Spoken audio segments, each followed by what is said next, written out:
Hello dear students, welcome to my class. In this video, we learned the basic concept of geometric progression. First of all, we need to learn what is geometric progression. It is sequence of numbers where each term after the first term is found by multiplying the previous one by a first non-zero number called common ratio.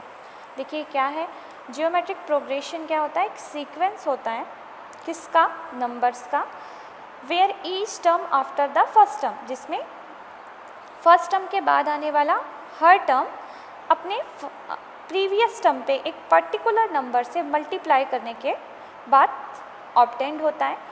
और ये जो particular number होता है, एक fixed जो number होता है, वो नॉन ज़ीरो नंबर हमारा क्या कहलाता है, कॉमन रेशियो। या अनदर वर्ड में हम इसकी डेफिनेशन दे सकते हैं, a sequence A1, A2, A3 and so on AN is called geometric progression if each term is non-zero and AK plus 1 upon AK is equal to R। यहाँ R हमारा क्या होगा, कॉमन रेशियो, एक constant term. Means अगर हमने second term को first term से divide किया है तो R की वैल्यू वही आएगी जो हम थर्ड टर्म को सेकेंड टर्म से डिवाइड करेंगे। ठीक है। Geometric progression abbreviated as GP, geometric progression का शॉर्ट फॉर्म या संक्षिप्त रूप क्या होता है, GP। चलिए इसे हम एग्जाम्पल के थ्रू समझते हैं। जैसे 3, 6, 12, 24, 48 आपका एक जियोमेट्रिक प्रोग्रेशन है, क्योंकि देखिए यहाँ पर 3 इंटू 2 करेंगे, देखिए यहाँ पर 3 इंटू 2 करेंगे तो आपको सेकेंड नंबर फाइंड होगा। ठीक है। 6 इंटू 2 करेंगे तो आपको थर्ड नंबर फाइंड होगा। देन 12 इंटू 2 24 एंड 24 इंटू 2 करने पर आपको क्या मिलेगा, 48, है ना। तो यहाँ ये देखिए 2 एक पर्टिकुलर नंबर है जिसका प्रीवियस टर्म में मल्टीप्लाई करने पर आपका नेक्स्ट टर्म ऑब्टेंड होता है। या फिर इसका हमने जो सेकेंड डेफिनेशन दिया था कि A2 upon A1 is equal to A3 upon A2 is equal to A4 upon A3 is equal to K। एक कांस्टेंट टर्म आना चाहिए जिसे हम क्या कहते हैं, R। इट मीन्स देखिए यहाँ पर अगर हम सेकेंड टर्म को फर्स्ट टर्म से डिवाइड करें तो क्या हो जाएगा, 6 upon 3 2, 12 upon 6 2, 24 upon 12 2 and 48 upon 24 is also 2। तो देखिए यहाँ पर जो क्वेश्चन आ रहा है वो हमारा क्या है, सेम है। इट मीन्स ये हमारा क्या कहलाने लगता है, कॉमन रेशियो। एक पर्टिकुलर नंबर से अगर हम प्रीवियस टर्म को मल्टीप्लाई करते जाएं तो हमारी जो सीरीज़ बनती है वो हमारी क्या कहलाती है, जियोमेट्रिक प्रोग्रेशन। देखिए अनदर एग्जांपल लेते हैं हम, 2, 4, 8, 16, 2 इंटू 2 4, 4 इंटू 2 8, 8 इंटू 2 16, है ना। यहाँ पर भी आपका कॉमन रेशियो क्या है, 2। Third example 1 upon 9 minus 1। आप देखिए 1 अपॉन 9 इंटू अगर आप माइनस 1 अपॉन 3 करते हैं तो क्या आ जाएगा आपके पास, माइनस 9 3 ज़ा 27। अब माइनस 1 अपॉन 27 में अगेन माइनस 1 अपॉन 3 का अगर आप मल्टीप्लाई करेंगे तो माइनस माइनस प्लस 27 3 ज़ा 81। या फिर हम कैसे फाइंड कर सकते हैं, डिवाइड करके। सेकेंड टर्म में फर्स्ट टर्म का डिवाइड, तो माइनस 1 अपॉन 27 अपॉन 1 अपॉन 9। ठीक है। तो माइनस 1 अपॉन 27, 9 अपॉन 1, 9 1 ज़ा 9, 9 3 ज़ा 27, माइनस 1 अपॉन 3। देखिए ये अब हम थर्ड टर्म में सेकेंड टर्म का डिवाइड करें तो 1 upon 81 minus 1 upon 27, 1 upon 81, 27 upon minus 1, 27 1 ज़ा 3 ज़ा माइनस 1 अपॉन 3। तो ठीक है। देखिए इनके बीच का जो रेशियो है वो क्या आ रहा है, सेम। तो ये भी आपका किस प्रोग्रेशन में होगा, geometric progression. Then we have concept of finite geometric progression and infinite geometric progression. Finite geometric progression, if the number of terms in a geometric progression are fixed or countable then it is a finite geometric progression. देखिए यहाँ जो हमने example लिया है, यहाँ पर ये जो नंबर ऑफ टर्म्स है वो क्या होने चाहिए, फिक्स और काउंटेबल, जिसे हम काउंट कर सकते हैं। ठीक है। तो यहाँ देखिए हाँ, जियोमेट्रिक प्रोग्रेशन जो आपका दिया हुआ है हम काउंट कर सकते हैं कि हमारे पास कितने टर्म्स हैं, 1 2 3 एंड 4। यहाँ 4 टर्म्स हैं जो काउंटेबल हैं। इट मीन्स ये हमारे कौन सा जियोमेट्रिक प्रोग्रेशन होगा, finite.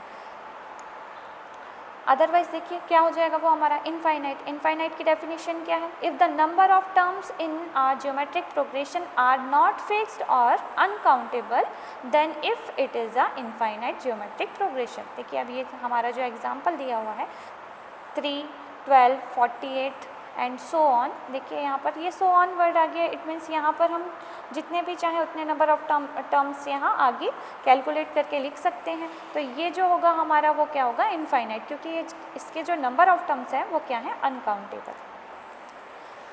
Now let's learn some basic terminology. देखिए यहाँ पर नोटेशन हम देखते हैं। The first term of geometric progression is denoted by A. First term को किससे डिनोट किया जाता है? ए से। The common ratio is denoted by R. देखिए यहाँ जो कॉमन रेशियो है, R is the common ratio which can be calculated by dividing any term by its previous term. जो कि हमें कैसे मिलता है? सेकेंड टर्म को फर्स्ट टर्म से डिवाइड करके, थर्ड टर्म को सेकेंड से, फोर्थ टर्म को थर्ड टर्म से डिवाइड करने के बाद ऑब्टेन्ड होता है। R can be positive, negative, whole number, a fraction और even and irrational number. R क्या हो सकता है? Positive, negative, rational, irrational number, कुछ भी हो सकता है, ठीक है। And the last term is denoted by L and the number of terms denoted by N. General terms of a geometric progression या general form of a geometric progression, इसे हम लिख सकते हैं A, AR, AR square, AR cube and so on, AR n minus 1 and so on। देखिए यहाँ पर general term है ये इसका क्या है? First term, second term, third term, fourth term और ये कौन सा टर्म है? nth term. तो देखिए आप इस जनरल फॉर्म से कैलकुलेट कर सकते हैं कि जो A1 होगा वो किसके इक्वल होगा? A के, A2 AR, A3 AR square, A4 AR cube के और nth टर्म क्या हो जाएगा हमारा? AR n minus 1। So nth term of geometric progression is AN is equal to AR n minus 1। Next है हमारा sum of nth term of a geometric progression. यहाँ देखिए हम कंडीशन वाइज फार्मूला अप्लाई करेंगे। अगर हमारी कंडीशन क्या होगी? When r is less than 1, it means अगर आपकी कॉमन रेशियो की वैल्यू क्या होती है? 1 से लेस देन होती है, इट मीन्स निगेटिव नंबर होगा। तो फिर हम कौन सा फार्मूला अप्लाई करेंगे सम ऑफ nth टर्म का? Sn is equal to a 1 minus r raise to n upon 1 minus r। लेकिन अगर कॉमन रेशियो r की वैल्यू क्या होती है? 1 से ग्रेटर देन होती है, ठीक है। अब 1 से greater than means positive number होंगे यहाँ आपके।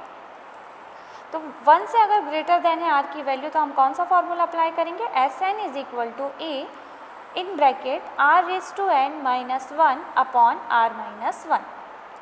थर्ड कंडीशन है इफ़ n इज़ इन्फिनेटिव। अगर n की वैल्यू क्या है? इन्फिनेटिव है, तब हम डायरेक्ट ये फार्मूला अप्लाई करेंगे s infinity is equal to a upon 1 minus r। Geometric mean, देखिए the geometric mean of two positive number a and b is the number root over a b।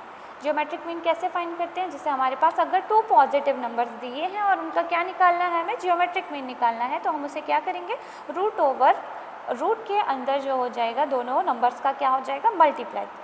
Suppose देखिए आपके पास number दिए हैं 4 and आप ले सकते हैं another number 10। तो अगर आपको क्या निकालना है? इसका जियोमेट्रिक मीन निकालना है तो आप रूट ओवर लिख सकते हैं 4 इंटू 10। अगर आपके पास 3 नंबर्स दिए हुए हैं, जैसे आपको दिया है 2, 4 एंड 6 दिया है और इसका जियोमेट्रिक मीन फाइंड करना है आपका, तो देखिए यहाँ पर 2 नंबर्स थे इसलिए हमने क्या किया? यहाँ पर स्क्वायर रूट फाइंड किया। अब यहाँ पर 3 नंबर्स है तो हम क्या लिखेंगे? Cube root of 2 into 4 into 6। अगर 4 हो जाएंगे तो यहाँ जो पावर है वो क्या हो जाएगी? एक्सपोनेंट चेंज हो जाएगी, वहाँ हो जाएगा 4। तो एग्जांपल देखिए, अगर यहाँ पर कहा गया है कि इसे अगर हम इसे प्रूफ करना चाहें कि जो मिड टर्म होता है वो ये दोनों टर्म का क्या कहलाता है? जियोमेट्रिक मीन कहलाता है। तो अगर हम इसे देखा जाए तो 2 एंड 8 का जियोमेट्रिक मीन क्या निकलना चाहिए आपका? 4। तो देखते हैं हमारा 2 एंड 8 का अगर हमने जियोमेट्रिक मीन निकाला तो 2 इंटू 8 क्या हो जाएगा आपके पास? 16 एंड 16 को अगर रूट से हम तो ये देखिए क्या लिख सकते हैं हम इसको 4 4 ज़ा 16, ये आ जाएगा 4। तो देखिए आपका मिड टर्म आ रहा है, इट मीन्स अगर 2 नंबर्स हैं तो उसका मिड टर्म क्या कहलाता है, उसका geometric mean. And geometric mean 2 and 18 का अगर फाइंड करना हो तो आप क्या लिख सकते हैं, √2 इंटू 18, 18 2 ज़ा 36, 6 इंटू 6 6, ठीक है। तो देखिए अकॉर्डिंग टू दिस हम ये कह सकते हैं कि एन टर्म्स का जियोमेट्रिक मीन कैसे फाइंड कर सकते हैं, √, एक्सपोनेंट में क्या होना चाहिए, N, product of all N terms.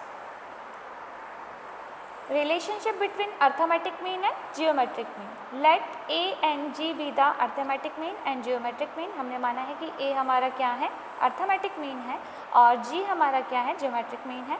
To given positive real numbers A and B, किसका, 2 रियल नंबर पॉजिटिव लिए हमने ए और बी का रिस्पेक्टिवली। देन तो देखिए अगर 2 नंबर का, ये 2 पॉजिटिव नंबर्स का अर्थमेटिक मीन क्या होता है, a plus B upon 2, and geometric mean अभी हमने पढ़ा है क्या है, √ab।